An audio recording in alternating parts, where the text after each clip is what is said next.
नमस्कार, मी तन्मय टिल्लू. रात्रीचे 8 वाजता आहेत आणि आपण पाहता इनसाइड स्टोरी हे बातमीपत्र. बातमीपत्राच्या सुरुवातीला झी 24 तासवर पाहूयात आता महाराष्ट्राच्या राजकारणातली सगळ्यात मोठी बातमी. सगळ्यात आधी झी 24 तासने ही बातमी दाखवली. प्रस्तावित स्थानिक स्वराज्य संस्था निवडणुका पुढे ढकलल्या जाणार आहेत. नगरपालिका ग्रामपंचायतीच्या प्रस्तावित निवडणुका पुढे ढकलल्या जातील अशी माहिती सूत्रांकडून मिळते. 6 महिने पुढे ढकलल्या जातील या निवडणुका. लवकरच अधिकृत निर्णय याबाबतचा जाहीर केला जाणार आहे. निवडणुका पुढे ढकलण्याची काय रणनीती आहे याबाबत आमचे प्रतिनिधी रामराजे शिंदेंनी झी 24 तासचे मुख्य संपादक निलेश खरे यांच्याशी साधलेला संवाद पाहूया. चा कार्यक्रम जो आहे स्थानिक स्वराज्य संस्थेचा तो जाहीर करण्यात आला होता, परंतु ते आता पुढे ढकलले जाणार आहे. त्याची कारणं काय आहेत आणि यावरच आपल्यासोबत चर्चा करण्यासाठी आपले झी 24 तासचे मुख्य संपादक निलेश खरेजी. मुख्यतः जे संकेत आणि जी सूत्रांची माहिती झी 24 तासला आहे त्यानुसार स्थानिक स्वराज्य संस्थांच्या प्रस्तावित निवडणुका, नगरपंचायत आणि त्याचबरोबर ग्रामपंचायतीच्या नगरपालिकांच्या निवडणुका या पुढे ढकलल्या जाणार आहेत. ज्या प्रस्तावित निवडणुका ज्या निवडणूक आयोगाने जाहीर केलेल्या होत्या त्या ऑगस्ट महिन्यात होणार नाही या स्वरूपाचे स्पष्ट संकेत जे आहेत ते झी 24 तासच्या सूत्रांनी आपल्याला दिलेले आहेत. आणि यावरून हे स्पष्ट आहे की या निवडणुका येते 4 महिने ते 6 महिने होणार नाहीत. या दृष्टीनं सरकार पावलं टाकताना दिसतंय. निवडणूक आयोगानं केंद्रीय निवडणूक आयोगाच्या निर्देशानुसार या निवडणुका जाहीर केलेल्या होत्या, मात्र त्यामध्ये पाऊस पाणी हा सर्वात महत्त्वाचा असा टप्पा होता. पाऊस सर्व महाराष्ट्रात आहे, पूरपरिस्थिती आहे आणि पाऊस आणि पूरपरिस्थितीचं कारण सांगून या निवडणुका पूर्णतः पुढे ढकलल्या जातील आणि 4 ते 6 महिने या पुढे ढकलल्या जातील. आणि त्यामुळे राजकीय कार्यकर्ता जो निवडणुकीसाठी तयार होत होता त्याला आणखी 4 महिन्याचा कालावधी मिळणार आहे तयारी करण्यासाठी. तर दुसरीकडे जाहीर झालेल्या नगर परिषदांच्या निवडणुका ओबीसी आरक्षणाशिवाय घेऊ नयेत यासाठी सरकारनं हालचाली सुरू केल्या आहेत. पावसाळ्यात निवडणुका घेऊ नयेत यासाठी निवडणूक आयोगाला विनंती करणार असल्याची माहिती मुख्यमंत्री शिंदेंनी दिली आहे. पावसाळ्यात कर्मचाऱ्यांची कमतरता भासते, त्यामुळे या निवडणुका पुढे ढकलण्याची मागणी करणार असल्याचं त्यांनी स्पष्ट केलंय. तसंच ओबीसी आरक्षणाच्या याचिकेत लक्ष घालण्याची विनंती सॉलिसिटर जनरल तुषार मेहतांना केल्याची माहिती मुख्यमंत्री शिंदेंनी दिली आहे. अनेक लोकांनी त्यांची मागणी सांगितलेली आहे की निवडणुका ओबीसी आरक्षणाशिवाय होऊ नये, ती भूमिका सरकारची आहे. परंतु त्यानंतर देखील आज पूर येतोय, बऱ्याच ठिकाणी मोठ्या प्रमाणावर अतिवृष्टी होते. त्यामुळे या बाबतीमध्ये आम्ही निवडणूक आयोगाशी नक्की बोलणार आहोत. निवडणूक आयोगानं जाहीर केलेल्या स्थानिक स्वराज्य संस्थांच्या निवडणुका पुढे ढकलण्याची मागणी आता सर्वच राजकीय पक्षांकडून करण्यात आली आहे.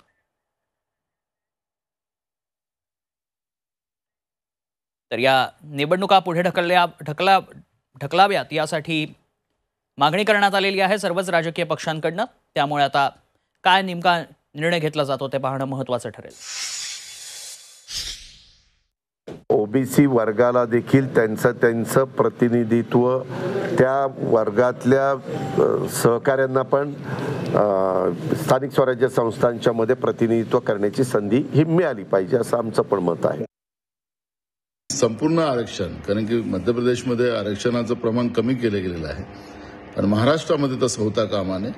आणि ह्या निवडणुका होणाऱ्या नगरपालिकेच्या निवडणुका ह्या ओबीसी आरक्षणानेच व्हाव्या ही मागणी काँग्रेसच्या वतीने करते. नाहीतर आम्ही महाराष्ट्राच्या शिंदे भाजप प्रणित सरकारच्या विरोधात आम्ही जोरात आंदोलन करू, रस्त्यावर उतरू. 80% मतदार मतदान केंद्रावर जाऊ शकणार नाही अशी स्थिती महाराष्ट्राची आहे.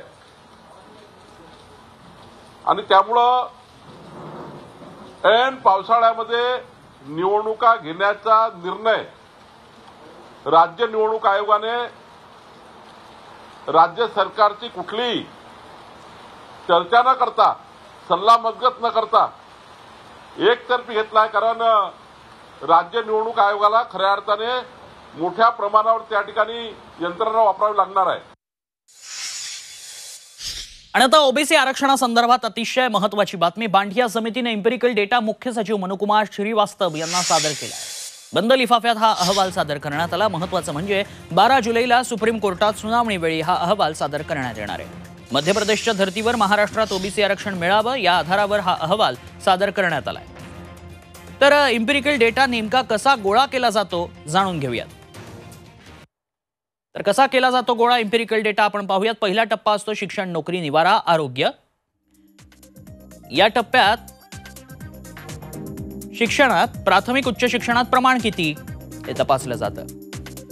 याची माहिती घेतली जाते. नोकरीत सरकारी खासगी नोकरीमध्ये प्रमाण किती, तसंच निवारा कुठे आहे, शहर ग्रामीण भागात राहणाऱ्यांचं प्रमाण किती आहे, तर खुला प्रवर्ग ओबीसींची तुलनात्मक मांडणी केली जाते. असा गोळा केला जातो. दुसऱ्या टप्प्यात राजकीय प्रतिनिधित्वाचा वाटा टप्पा किती आहे ते पाहिलं जातं. स्थानिक स्वराज्य संस्थांमधील आकडेवारी पाहिली जाते. खुल्या मतदारसंघातनं किती ओबीसी उमेदवार विजयी झालेत ती आकडेवारी काढली जाते. तिसऱ्या टप्प्यात SC/ST लोकसंख्येच्या प्रमाणात आरक्षण किती आहे ते तपासलं जातं. त्याची आकडेवारी काढली जाते. 50% मर्यादेत ओबीसी आरक्षणाचा प्रस्ताव देण्यात येतो. तर आता दुसरीकडे शिवसेनेला आणखी एक मोठा दणका देण्याची तयारी मुख्यमंत्री एकनाथ शिंदे गटानं सुरू केली आहे. आमदार आणि नगरसेवकांपाठोपाठ आता शिवसेनेचे 15 खासदार फोडण्याच्या हालचाली सुरू झाल्या. त्यामुळे मुख्यमंत्री शिंदेंचा शिवसेनेला एक आणखी दणका बसू शकतो. शिवसेनेचे 15 खासदार फुटण्याची शक्यता आहे. पाहूया.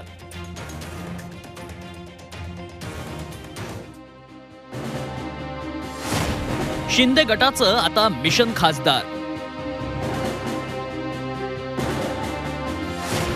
शिवसेनेचे 15 खासदारही फुटीच्या मार्गावर. 40 आमदार, 135 नगरसेवक, खासदार किती?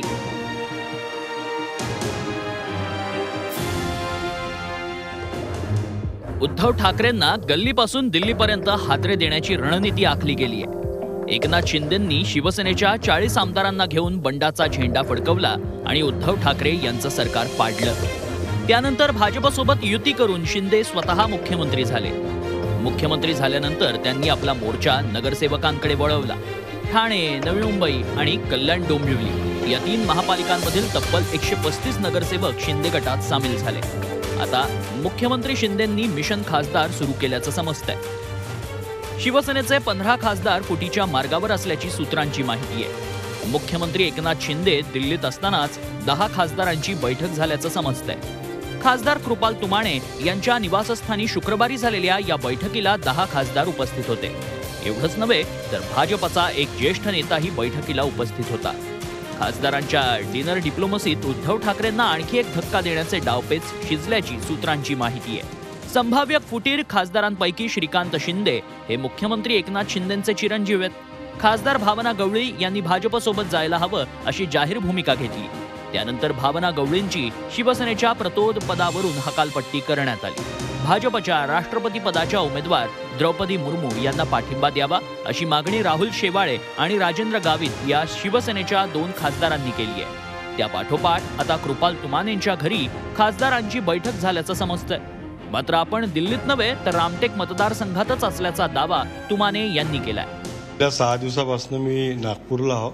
माझ्या मतदारसंघातले अनेक कार्यक्रम मी इथे करतोय आणि जी अफवा पसरवण्यात आली ही निव्वळ अफवा आहे.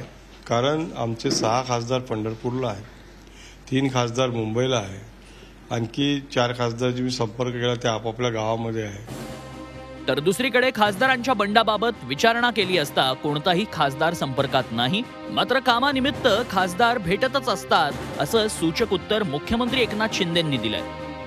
नाही, कुठलाही खासदार माझ्या संपर्कात नाही. या कामासाठी मी एक मंत्री, आता मुख्यमंत्री झालोय. त्यामुळे मला भेटीगाठी तर सदिच्छा भेटीला येतातच. गेल्या लोकसभा निवडणुकीत शिवसेनेचे 18 खासदार निवडून आले होते. मात्र त्यावेळी भाजपसोबत युती होती. पंतप्रधान नरेंद्र मोदींच्या करिश्म्याचा फायदा शिवसेना खासदारांना झाला होता. आता भाजपशी जुळवून घेऊन आपली खासदारकी टिकवण्याचा शिंदे गटाचा प्रयत्न असणार आहे. ब्युरो रिपोर्ट, झी 24 तास. त्यामुळेच आता आपला गट म्हणजेच खरी शिवसेना असल्याचा पुनरुच्चार पुन्हा एकदा मुख्यमंत्री एकनाथ शिंदेंनी केला. शिवसेनेच्या चिन्हाबाबत निवडणूक आयोगाकडे जाण्याचा सध्या कोणताही विचार नसल्याचंही ते म्हणाले.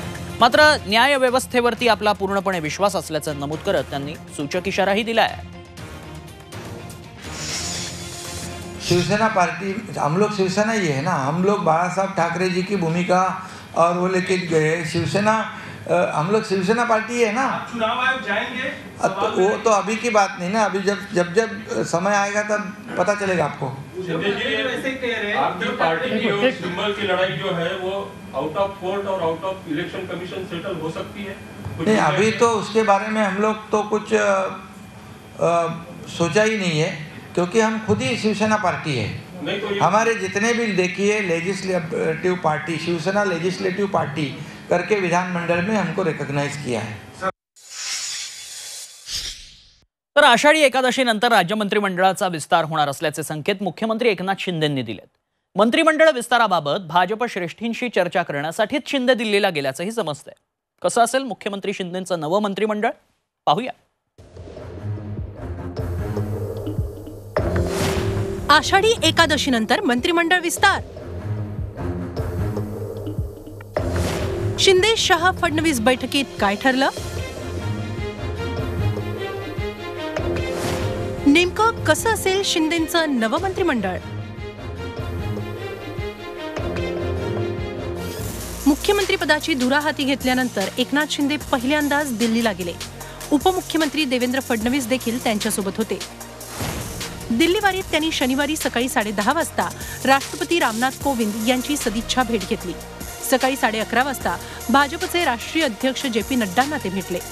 दुपारी 12 वाजता संरक्षण मंत्री राजनाथ सिंग यांच्याशी त्यांनी चर्चा केली. संध्याकाळी 4:30 वाजता पंतप्रधान नरेंद्र मोदींची भेट घेऊन त्यांच्याशी विविध विषयांवर चर्चा केली. पण यापैकी सर्वात महत्त्वाची भेट होती ती केंद्रीय गृहमंत्री अमित शाह यांच्यासोबत. 8 जुलै रोजी रात्री 9:30 वाजता एकनाथ शिंदे आणि देवेंद्र फडणवीस अमित शहांना भेटायला गेले. मध्यरात्री 2 वाजेपर्यंत तब्बल 4.5 तास त्यांची बैठक सुरू होती.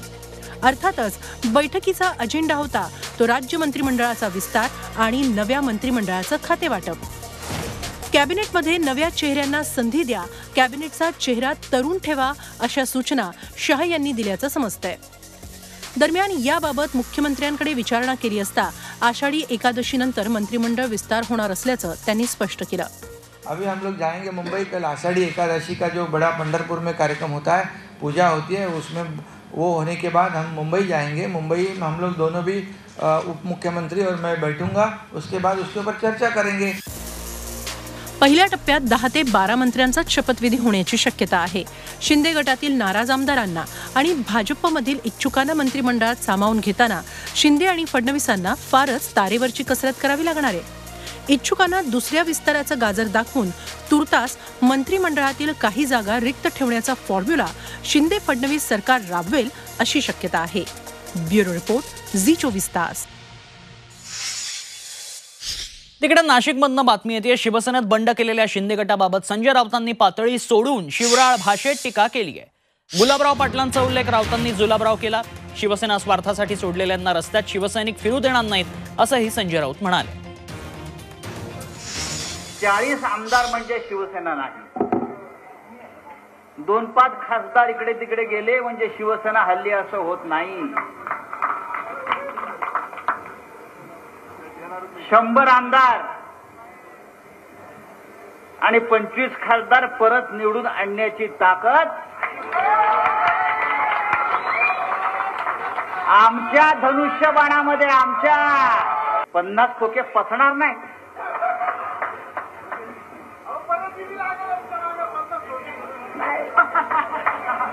गुलाबरावाचा जुलाबराव होईल, पसणार नाही. हा जो अखंड महाराष्ट्र आपला आहे मराठी माणसाचा, हा त्यांना तोडायचा आहे.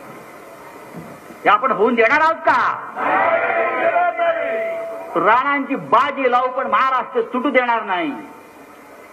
हे जे फुटलेले लोक आहेत त्यांना रस्त्यावर फिरताना कठीणच अशी वेळ येणार आहे.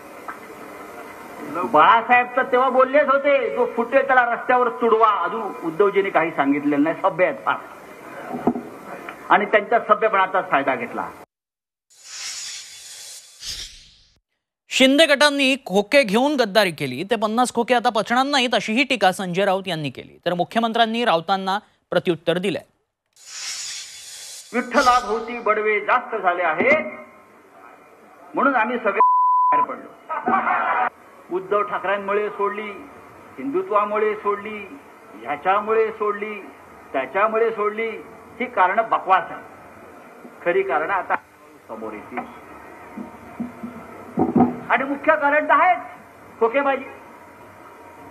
आता त्या खोकेबाजीला आपल्या ठोकेबाजीनं उत्तर दिलं पाहिजे. 50 खोके पचणार नाहीत असं म्हणतात. कोणाकडे गेलेत?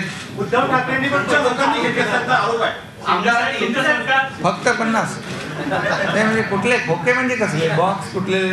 मिठाईचे कसले? उद्धव ठाकरे यांच्याबद्दल भाजपमधलं कुणीही बोलू नये अशी मागणी पुन्हा दीपक केसरकर यांनी केली. किरीट सोमय्या उद्धव ठाकरेंबद्दल बोलत असल्याची तक्रार केसरकरांनी फडणवीसांकडे केली आहे.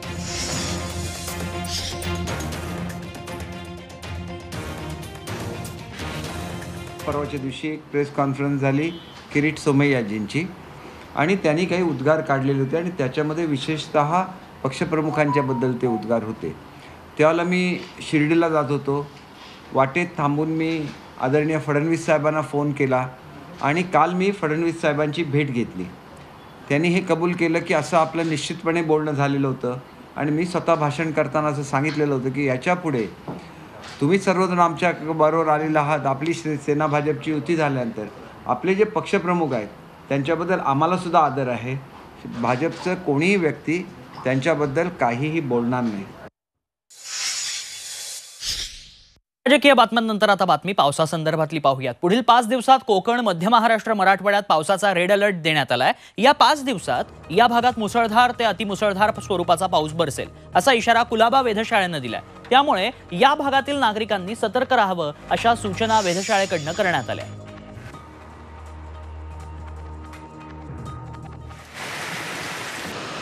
ओडिशा आणि आसपासच्या परिसरात एक कमी दाबाचं क्षेत्र निर्माण झाला आहे.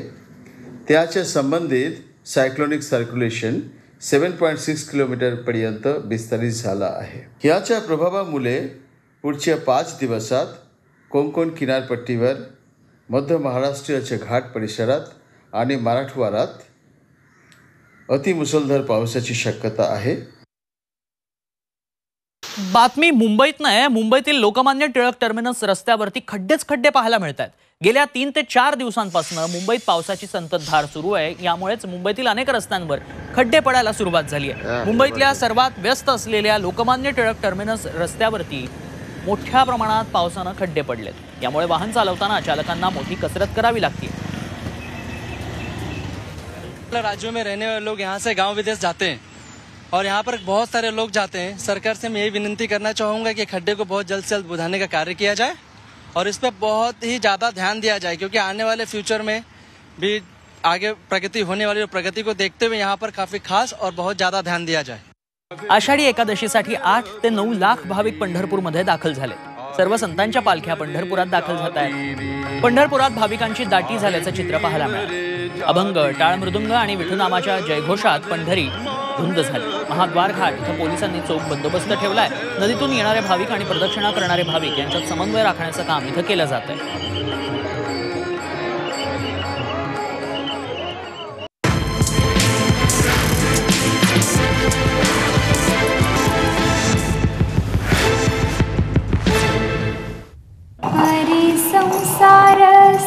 बहिणाबाईंची जात्यावरची ओवी म्हणजे